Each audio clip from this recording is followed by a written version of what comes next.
த Lord. ஆண்டவராகிய இயேசு கிறிஸ்துவின் நாமத்தினாலே உங்கள் எல்லோருக்கும் என்னுடைய அன்பின் வாழ்த்துக்கள். இதற்கான ஒரு வசனத்தை நம்ம தியானிக்கலாம். மீகா 7வது அதிகாரம் 15வது வசனம்.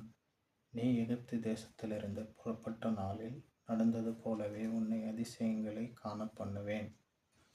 இந்த வார்த்தை கேட்டுக்கொண்டிருக்கிற என் மகனே, என் மகளே, ஆண்டவர் உன்னை பார்த்து சொல்கிறார், உனக்கு அதிசயம் நான் செய்வேன். உனக்கு ஒரு அதிசயத்தை நான் செய்வேன். நீங்கள் விசுவாசித்தால் தேவனுடைய மகிமை காண்பீர்கள். உங்கள் வேலையில் ஒரு அற்புதம் செய்வார். உங்கள் பிஸ்னஸில் ஒரு அற்புதம் செய்வார். உங்கள் குடும்பத்தில் ஒரு அற்புதம் செய்வார். ஒரு சம்பவத்தை வேதத்தில் நாம் பார்க்கலாம்.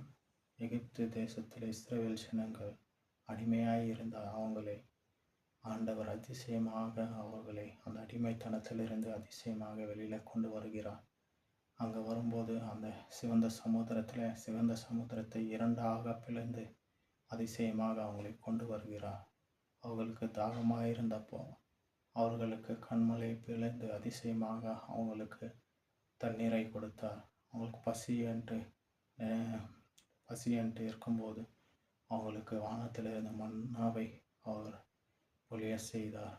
அதே போல் உங்களுக்கும் உங்களுடைய குடும்பத்துக்கும் ஒரு அதிசயத்தை செய்வார். இந்த வார்த்தை கேட்டுக்கொண்டிருக்கிற, வீடியோ பார்த்து கொண்டிருக்கிற ஒவ்வொரு சகோதரி, ஆண்டவர் உங்களை பார்த்து சொல்கிறார், நான் உனக்கு அதிசயங்களை காண பண்ணுவேன் என்று சொல்கிறார்.